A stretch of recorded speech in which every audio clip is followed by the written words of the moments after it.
A revolution is not a dinner party, or writing an essay, or painting a picture, or doing embroidery. It cannot be so refined, so leisurely and gentle, so temperate, kind, courteous, restrained, and magnanimous. A revolution is an insurrection, an act of violence by which one class overthrows another.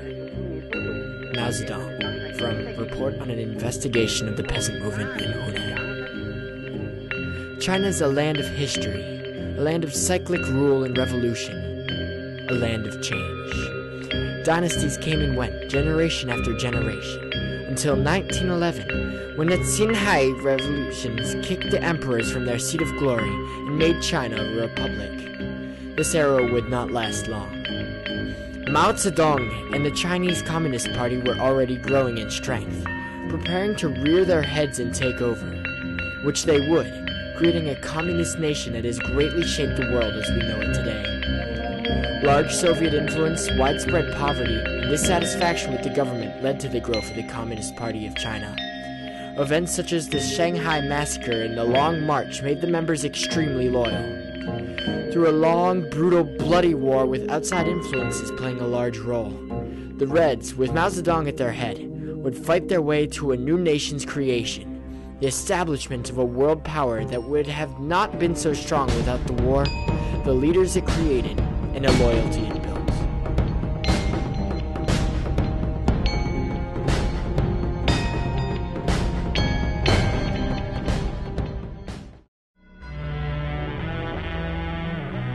The early years. After the Qing dynasty was uprooted through the revolutions of 1911, the Kuomintang, a pro-republic group headed by the much-loved Sun Yat-sen, eventually managed to wrangle control of China in 1924, relying heavily on aid from the Soviet Union.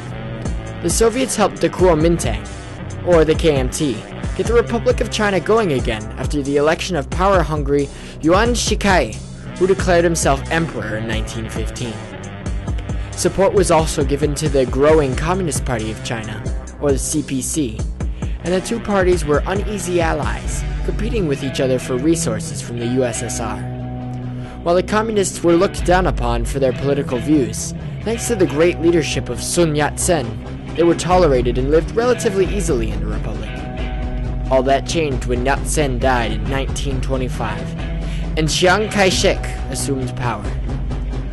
He was a fierce ruler on bankroll of Shanghai industrialists who had no tolerance for communists, rounding up Soviet advisors and important CPC members and arresting them.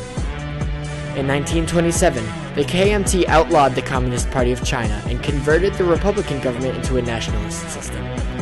Nearly immediately after this, he ordered the massacre of all communists in Shanghai, which became known as the White Terror.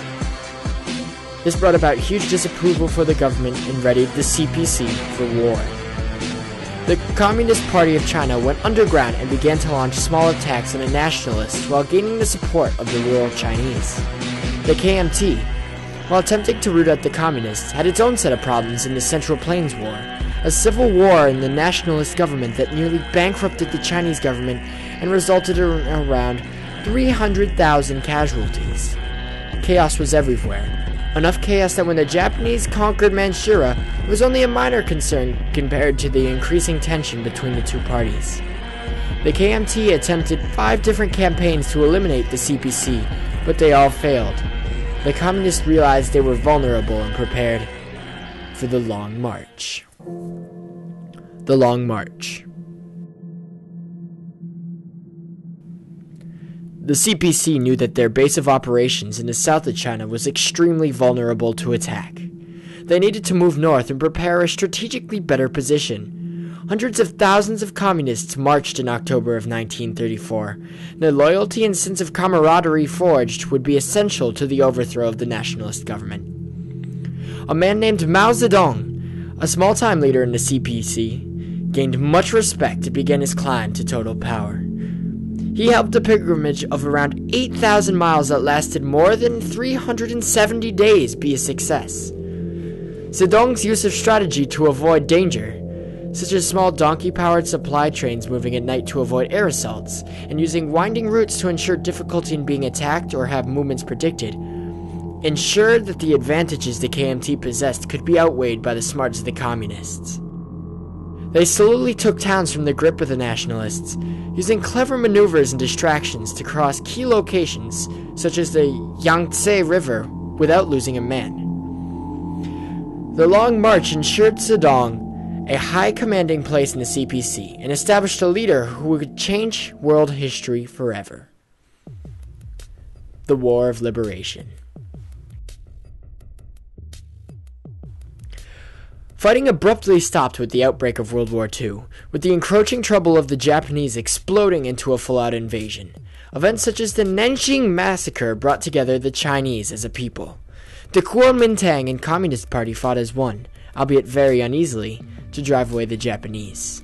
All the while, the CPC was growing, and by the end of World War II, they had a main force of 1.2 million.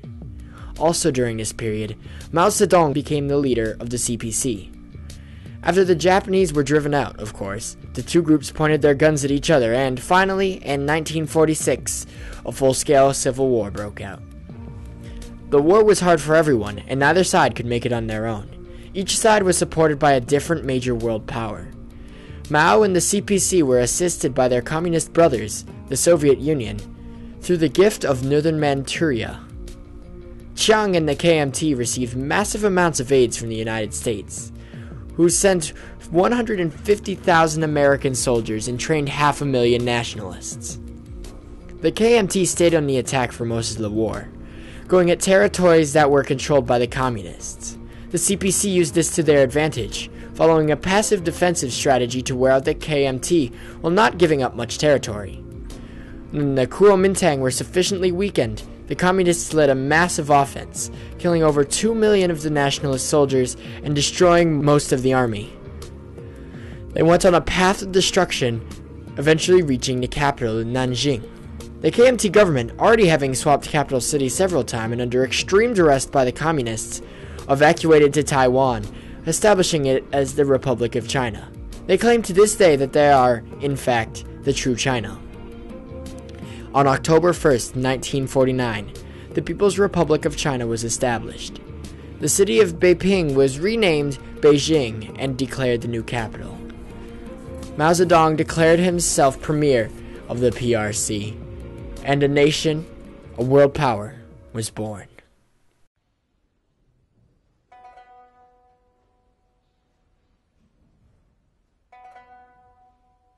A dynasty gone, a republic gone, and a communist state in its place. China has traditionally been a place of change, and change it did, not only itself, but the world. Certain factors set the stage for the way the nation is today. That the guidance of Mao Zedong and the hardships he guided his supporters through, China would never have become a major player in the modern world economy. Events like the Long March and the White Terror made the people stronger as a whole and made them ready to bring their nation prosperity and deal with their dark future.